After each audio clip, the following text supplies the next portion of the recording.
Late one cool, crisp night, James, Gordon, Rebecca, Henry and Richard were in the sheds talking about the day's events. I'm glad to be in my nice warm shed. Too cold outside for me to sleep out there. Indeed. I couldn't agree more. Just then, the engines noticed Rebecca, leaving the sheds.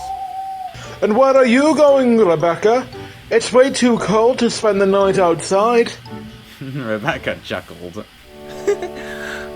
Henry's letting me take the flying kipper tonight, so I'm heading to Narrator Harbor to collect the train. Have a good night, gentlemen.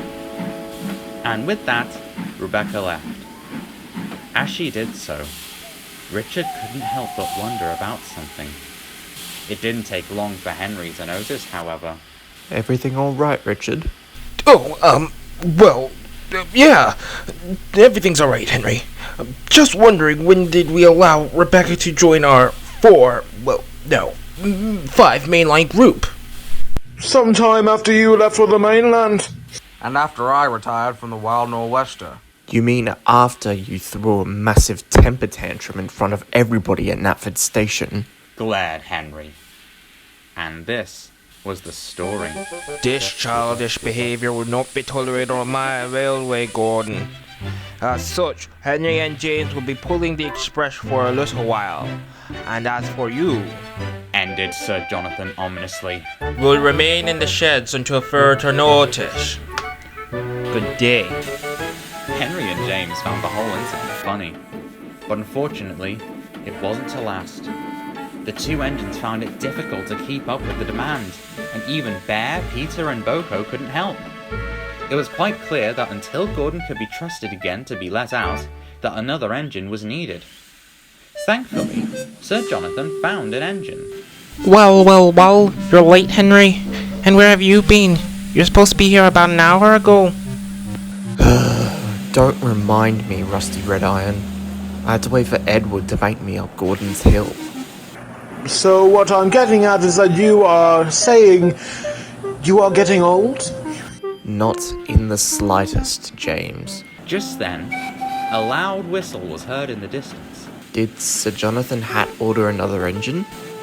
I mean, it wouldn't be such a bad thing, being that Gordon was confined to the sheds. Pretty soon, the engine arrived. She was painted yellow with red lining and had the number 22 on her cab. James, Henry, this is Rebecca. She will be helping Gordon with the express when he's out and about, and with the goods traffic. Nice to meet you, Rebecca. You're just the sort of engine that we need. Aw, thank you, James. Throughout the week, Rebecca was tasked with the Wild Nor'Wester. The passengers loved her dearly, and so did the coaches. Come along. We mustn't be late. We're coming along. We can't be late. We shan't be late. Even James found Rebecca to be a delight on the main line. Much to Gordon's annoyance that night. I think she can become the 4th member of our little club, seeing that Richard won't be returning anytime soon. Absolutely not! Fumed Gordon. Are we really going to forget that Richard is the 4th and only engine meant for this group? Honestly, James, how can you even say such a thing? Richard will always be a member of our crew, Gordon, but that doesn't mean we can't add or temporarily add a new member. Gordon just scoffed and went to sleep. Early one morning, while everyone was out, Gordon couldn't help but notice that one of the express coaches was at the sidings, waiting to be taken to the platform. Gordon suddenly remembered that the buffet car had had a broken coupling and needed to be replaced. Oh, Percy, Sir Jonathan Hatt asked me to tell you to shunt that buffet car to the express. Doesn't that coach have a broken coupler?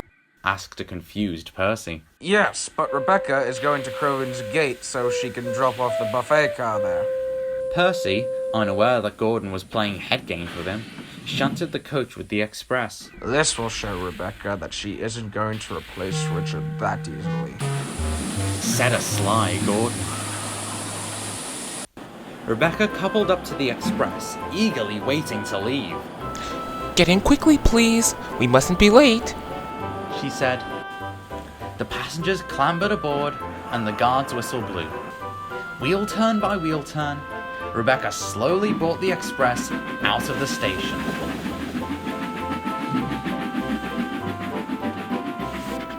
Whee! Cheered Rebecca. She was having the most fun. However, the buffet car was feeling the immense pressure from all the bumps and jolts. Up ahead, Jeff the Works Diesel was inspecting some tracks for possible wear and tear. Every engine knows that when the works train is out, everyone must go slow. However, Rebecca was speeding down the hill. Oh no, driver, we need to slow down. However, Rebecca was speeding down the hill. Rebecca's driver began to slow down, but not fast enough. Rebecca ran over the points and with a loud snap, the buffet car slipped the rails and landed in a field. Luckily, no one was inside the coaches at the time, but it gave everyone a fright. Poor Rebecca didn't feel so happy now.